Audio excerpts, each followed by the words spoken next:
One more set, nation.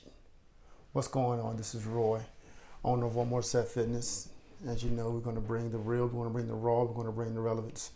So I'm sitting here, just finished up doing a video for some hip stuff. I'm looking at my phone right now, so I got to respond to a couple of things. I don't know why people would want to call at a time like this when I'm doing my video thing. But I want to talk about the hips and the glutes. So in this video, you're going to see some movements, some of my favorite movements that I like to do. The model that's in this is actually another one of my competitive bikini models that I train at my center. So I want you guys to check it out. Real quick shout out to PB Livewire, who is on my friends list. One of my fitness associates out in Indiana, I believe that's where she's at.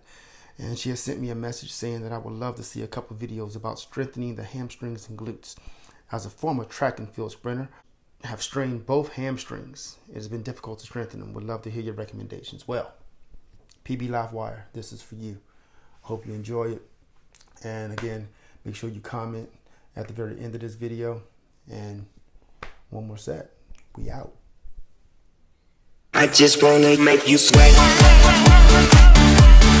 wanna make you sweat. I just wanna make you sweat. I wanna make you sweat. Sweat, sweat.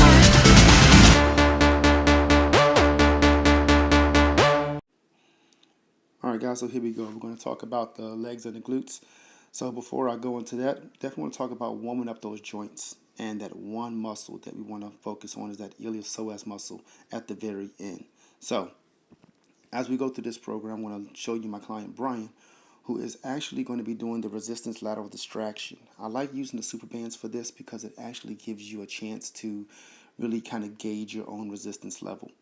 As you can see, he's doing oscillations, going laterally side to side, letting the band work with him. And then we're going to go into anterior posterior distraction. Again, this is actually moving that ball socket out of that acetabulum and allowing some of that synovial fluid to flow into those joints. Next thing we're going to go to is the supine hip mobilization. This is also another good one for those who have weak hip flexors. This is allowing you to go beyond that stretch. So these are my three favorite exercises to do. Of course, you want to do both sides. After I do this, I want to focus on the muscles that really focus on external rotation. Okay, and these muscles are going to be your gluteus medius and your piriformis muscles. Underneath that muscle, the piriformis muscle is going to be the gluteus minimus. I didn't highlight that because it's just the piriformis and the gluteus medius kind of go together. We're also going to talk about the gluteus maximus. You know, this is the powerhouse muscle. Without these muscles, you will not be able to walk, stand, nor sit. So these are your powerhouse muscles, and these are the exercises that I do to kind of hit that. First one that we do is the butterfly glute lift. As you can see, Sonia is on the stability ball. I like using stability ball work because it also gives you that core engagement. The next one is going to be the hip lift. This is probably one of my favorite movements besides the deadlift because it allows you to go into maximum hip extension with this giving you a squeeze on the glutes and really working those gluteus maximus muscles. So after I do those exercises, we look at moving into these muscle groups that are underneath the rectus femoris, which is the vastus brothers. So you have the lateralis, you also have the intermedius, and you have the medialis muscle. And these muscles are really hard to hit, but these are the muscles that you feel after you do lunges and, you know, deadlifts and those type of things. So these are the muscles that you actually feel that are sore the very next day. So we also have the long head of the bicep femoris. Looking at the back of the leg or looking at a posterior view, you have the semitendinosus and then you have the semimembranosus. So these muscles, if you reach on the back of your leg and you feel that little band, that's that muscle of that attachment that's there. So the exercise that I like to do with this is going to be the anterior and elevated posterior lunge. This is really good for people who run track as well. As you can see, she's driving that knee, kind of doing that kick at the very end of that motion.